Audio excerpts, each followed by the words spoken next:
صلی علی محمد السلام علیک یا رسول اللہ۔ انگریز تاریخ دان ہے، انگریز ہے، اس کا کوئی تعلق میرے دین سے نہیں، لیکن تاریخ لکھنے میں اس نے یہ بات لکھی کہ میں نے ایسا جرنیل دیکھا ہی نہیں جیسا صلاح الدین تھا، اس لیے کہ اس کے جذبے جیسا میں نے ایک بھی جرنل دیکھا نہیں۔ ایک بار کا واقعہ لکھا ہے کہ 12,000 کی فوج تھی صلاح الدین کے ساتھ، 12,000 کی فوج تھی صلاح الدین ایوبی کے ساتھ، اور جس وقت وہ میدان میں اترا مقابل میں صلیبیوں کی تعداد 4 لاکھ کی تھی، 4 لاکھ کی تھی۔ 4 لاکھ کی تعداد دیکھ کر نہ وہ گھبرایا نہ بھاگا، پلٹ کر اپنی فوج سے پوچھا کیا مشورہ ہے تمہارا، مقابل میں اترے یا نہیں اترے؟ صلاح الدین کے لشکری اور اس کے نوجوان سپاہی عام لوگ نہیں تھے، جذبہ جوان تھا۔ عرض کیا اے صلاح الدین ہمارے سپہ سالار، رسول اللہ کے صحابہ تعداد دیکھ کر اترتے تھے تو ہم بھی تعداد دیکھ کے اتریں گے، اگر نبی کے صحابہ تعداد نہیں دیکھتے تھے تو ہم بھی اس تعداد کا کوئی پرواہ نہیں کریں گے۔ صلاح الدین ان کی باتوں کو لے کر اتر تو پڑا۔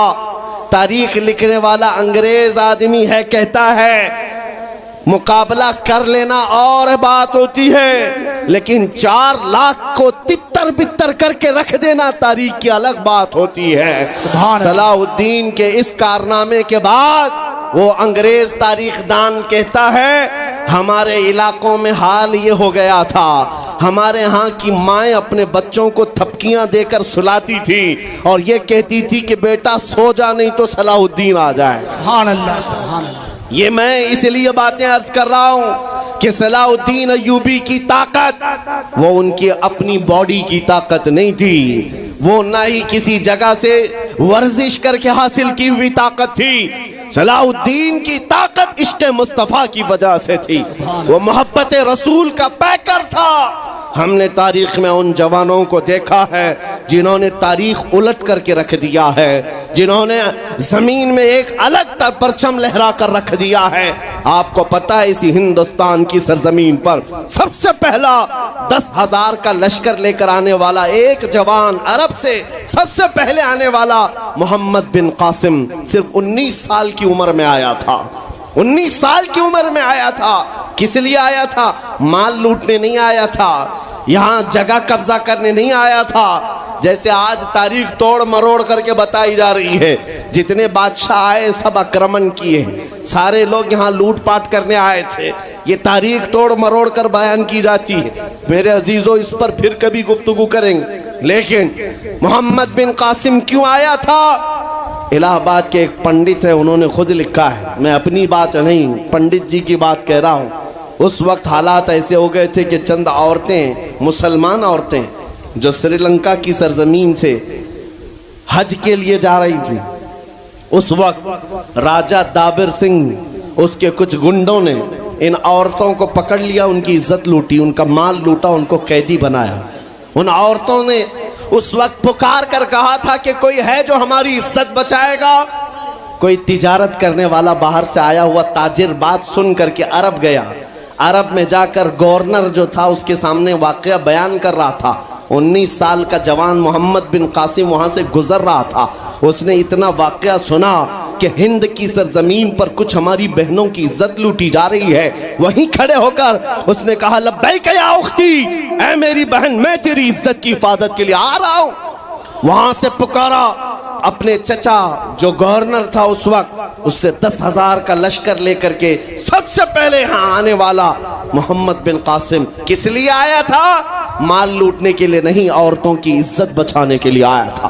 ہندوستان کی سرزمین پر قدم رکھا اور اس کے بعد سامنے مقابل میں فوراً جنگ کے لیے نہیں آیا، کہا کہ جن عورتوں کو قیدی بنایا وہ چھوڑ دو، جو حج کے لیے جا رہی تھی انہیں آزاد کر دو، اور دوسری بات جنہوں نے گنڈا گردی کی ہے انہیں پکڑو اور جیل میں ڈالو۔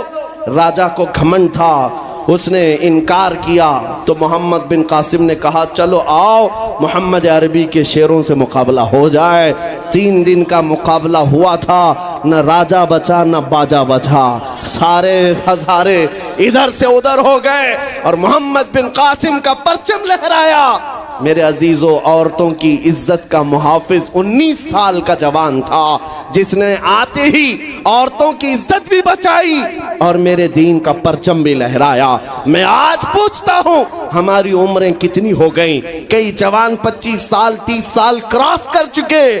آج بہت ساری عورتوں کی عزتیں جب لوٹی جاتی ہیں، تم تو موبائل میں دیکھ دیکھ کر کے شیئر کر دیتے ہو، ویڈیو ادھر سے ادھر پھیلا دیتے ہو اور اس کے بعد سمجھتے ہو ہم بہت بڑا کام کر رہے ہیں۔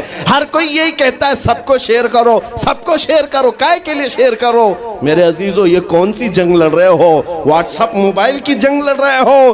تمہارے اندر اگر غیرت باقی ہے تو میرے عزیزو کسی کی عزت لٹتے ہوئے دیکھ کر تم تماشا نہیں کر سکتے۔ ایمان بیدار کرو، ایمان بیدار کرو۔ یہ آج حالات کیوں آئے؟ امام غزالی کی ایک بات میں سناتا ہوں۔ بہت سالوں پہلے اس امام نے کہا تھا، 1000 سال پہلے تقریباً اس امام نے کہا تھا جب اس امت کے سامنے ان کے رسول کی توہین ہو رہی ہو اور امت خاموش بیٹھی رہے تو چند دن انتظار کرے، ان کی ماں اور بہنوں کو بازار میں لا کر نیلام کیا جائے گا، ان کی ماں اور بہنوں کی عزت لوٹی جائے گی اور یہ کچھ نہ کر سکیں گے، ان کے بچوں کو مارا جائے گا اور یہ کچھ نہ کر سکیں گے۔ میں آج محسوس کر رہا ہوں حضور کی گستاخی پر اور توہین پر خاموش رہنے کا نتیجہ یہ ہے کہ اب ہمارے گھر بھی سلامت نہیں رہیں گے۔ لوگ آج چیخ رہے ہیں، مسجدیں ویران ہو گئی، مسجدیں ٹوٹ رہی ہیں، خانقاہیں ٹوٹ رہی ہیں، نہ جانے کتنے مزارات بلڈوزر سے ختم کیے جا رہے ہیں۔ یہ تمام باتیں اپنی جگہ پر، میں آپ سے پوچھتا ہوں جان ایمان رسول اللہ طرح چل تو نہیں سکا لیکن خود کیسے چلتا تھا یہ بھی بھول گیا، اور میں اس کو تھوڑا بدل کر کے اپنی قوم کے لیے کہتا ہوں، شیر چلا کتے کی چال اور اپنی چال بھول گیا۔ اللہ نے تمہیں محمد عربی کا شیر بنا کر پیدا کیا۔ حقیقی بات ہے یہ میرے عزیزو، حقیقی بات ہے۔ ایک جن کے ہاں کیڑے بہت زیادہ ہوتے ہیں وہ میرے ساتھ چھیڑ خانی کر رہے تھے۔ 2 دن قبل کی بات ہے، میں نے کسی جگہ تقریر کیا تو مجھے چھیڑ خانی کر رہے تھے، ہمارے دین سے کوئی تعلق نہیں۔ میں نے کسی چھوٹے دجال کے بارے میں کہا تو انہیں بڑی لگ گئی تھی۔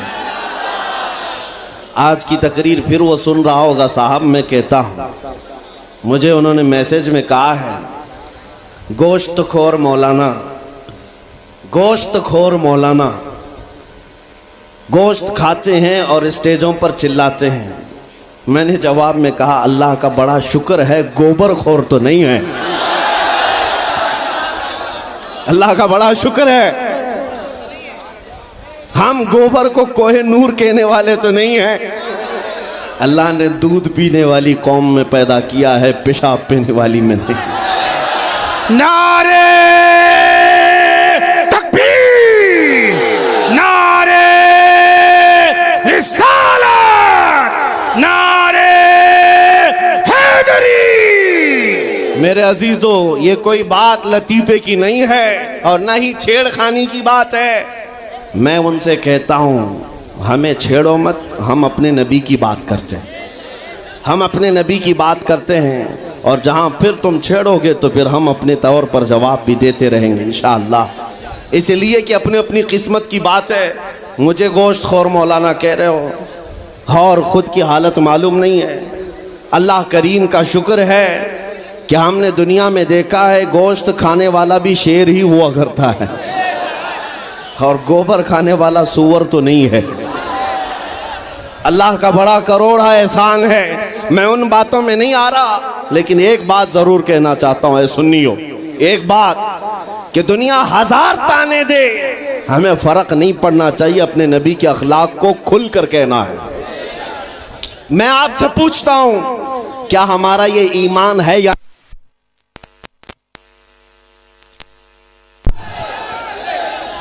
ہلو ہمارا یہ ایمان ہے یا نہیں کہ میرا خدا سچا ہے بے شک ہمارا نبی سچا ہے، ہمارا دین سچا ہے، قرآن سچا ہے۔ جب تمہارا یقین ہے کہ میرا خدا سچا، میرا دین سچا، میرا قرآن سچا، میرا نبی سچا، تو پھر میرے عزیزوں سر جھکا کر نہیں، سر اٹھا کر جیو۔ بے شک سبحان اللہ۔ اور تمہیں حضور اکرم صلی اللہ تعالیٰ علیہ وسلم کے اخلاق پر کبھی شرم نہیں آنی چاہیے۔ کوئی ٹوپی پر، کوئی داڑھی پر تانے مارتا ہے تو اس کو نظر انداز کرو، اس لیے کہ مرنے کے بعد اس کیڑے کو منہ نہیں دکھانا ہے، آمینہ کے لال کو منہ دکھانا ہے۔ سبحان اللہ۔ تانا دیتا ہے تو دے کر مر جائے گا، ہمیں فرق نہیں پڑتا، ہمارے لباس سے جلتے ہو تو اور جلو، مرو، اس لیے کہ جس کی قسمت میں یہاں بھی جلنا وہاں بھی جلنا۔ اور الحمدللہ سنیوں کی قسمت میں یہاں بھی خوشیاں ہیں وہاں بھی خوشیاں۔ ہم یہاں پر حضور پاک کا ذکر کر رہے ہیں اور خوشحال ہیں، الحمدللہ خوشحال ہیں، اس لیے کہ مجھے پتا ہے ہماری حیثیت کیا ہے۔ خوشحال ہیں آپ بھی، ہم ہیں۔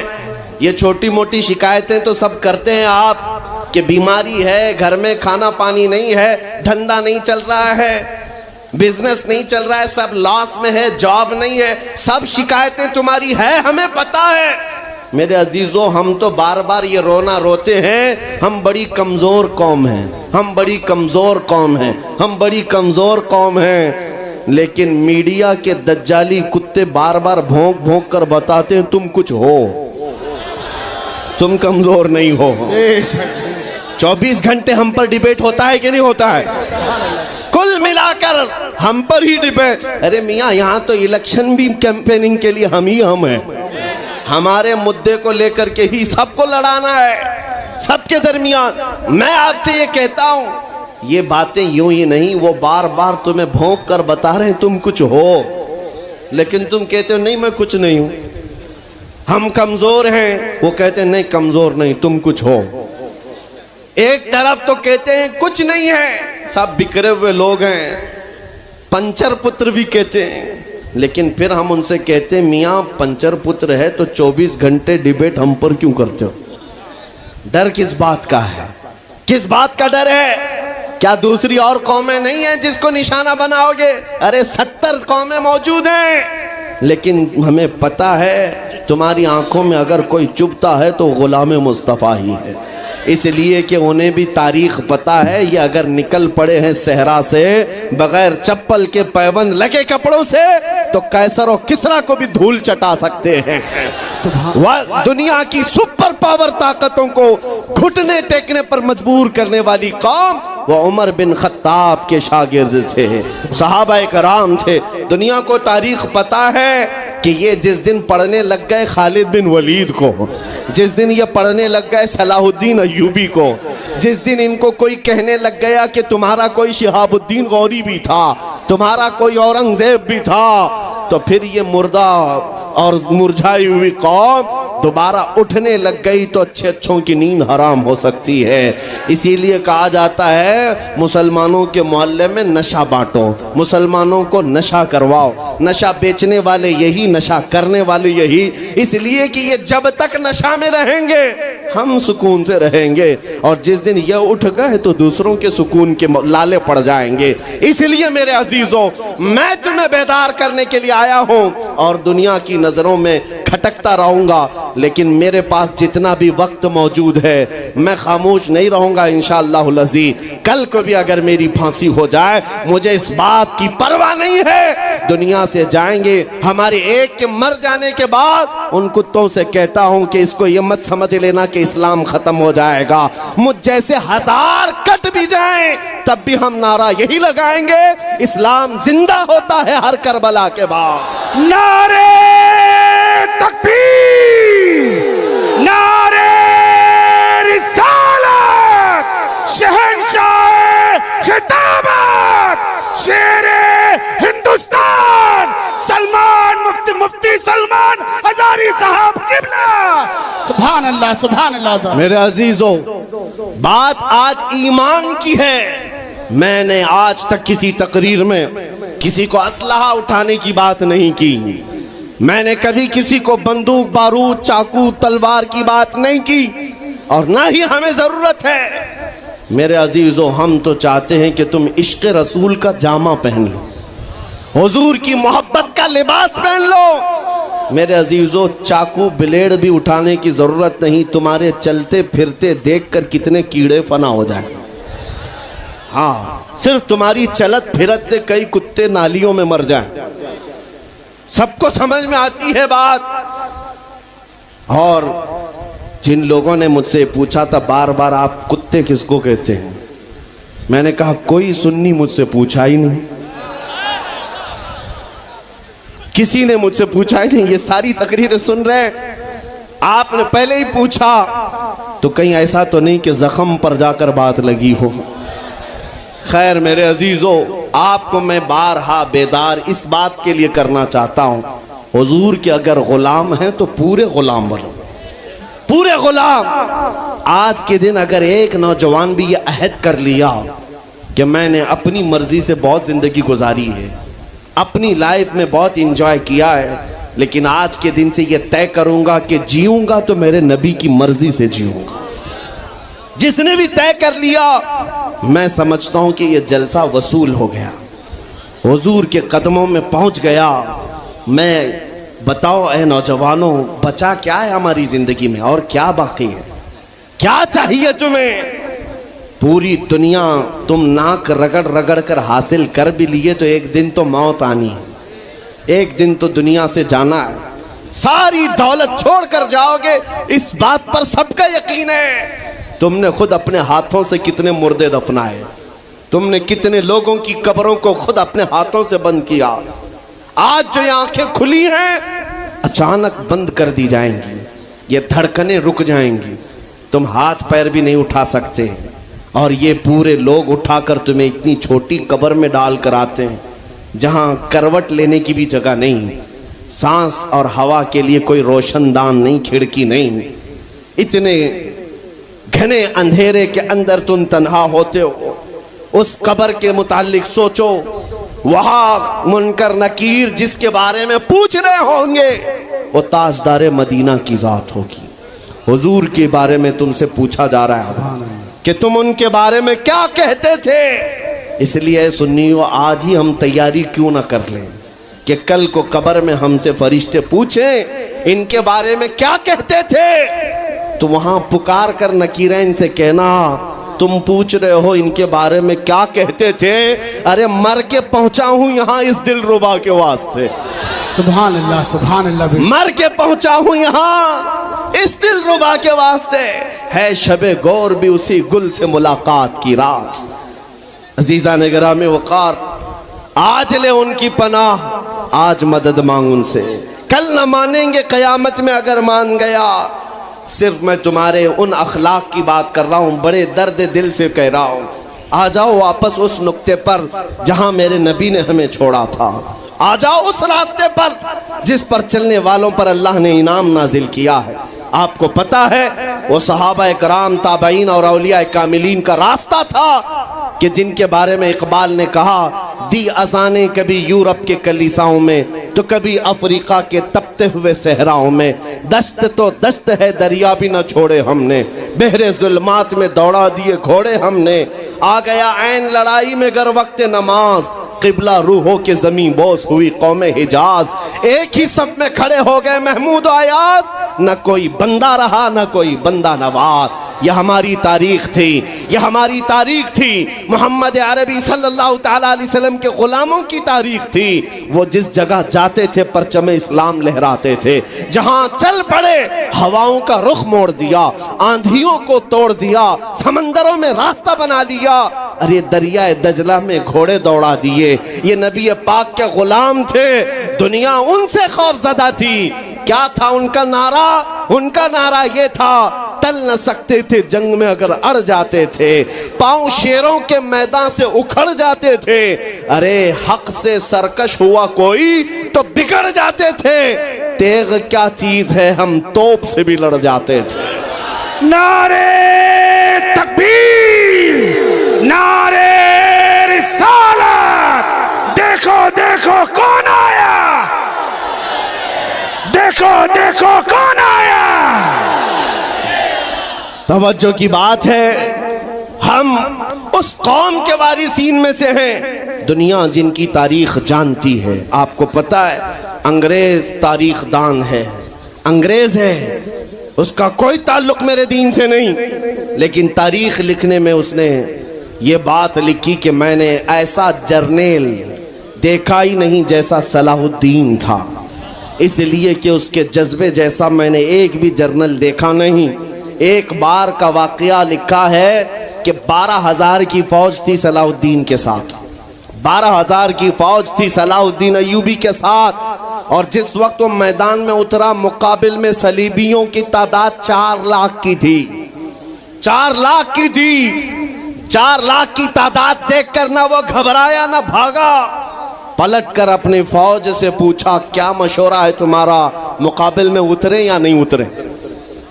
صلاح الدین کے لشکری اور اس کے نوجوان سپاہی عام لوگ نہیں تھے, جذبہ جوان تھا. عرض کیا اے صلاح الدین ہمارے سپہ سالار, رسول اللہ کے صحابہ تعداد دیکھ کر اترتے تھے تو ہم بھی تعداد دیکھ کے اتریں گے, اگر نبی کے صحابہ تعداد نہیں دیکھتے تھے تو ہم بھی اس تعداد کا کوئی پرواہ نہیں کریں گے. صلاح الدین ان کی باتوں کو لے کر اتر تو پڑا.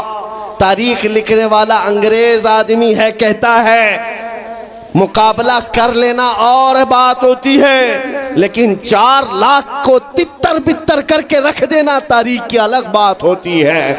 صلاح الدین کے اس کارنامے کے بعد وہ انگریز تاریخ دان کہتا ہے ہمارے علاقوں میں حال یہ ہو گیا تھا, ہمارے ہاں کی مائیں اپنے بچوں کو تھپکیاں دے کر سلاتی تھی اور یہ کہتی تھی کہ بیٹا سو جا نہیں تو صلاح الدین آ جائے. سبحان اللہ, سبحان اللہ. یہ میں اس لیے باتیں عرض کر رہا ہوں کہ صلاح الدین ایوبی کی طاقت وہ ان کی اپنی باڈی کی طاقت نہیں تھی, وہ نہ ہی کسی جگہ سے ورزش کر کے حاصل کی ہوئی طاقت تھی.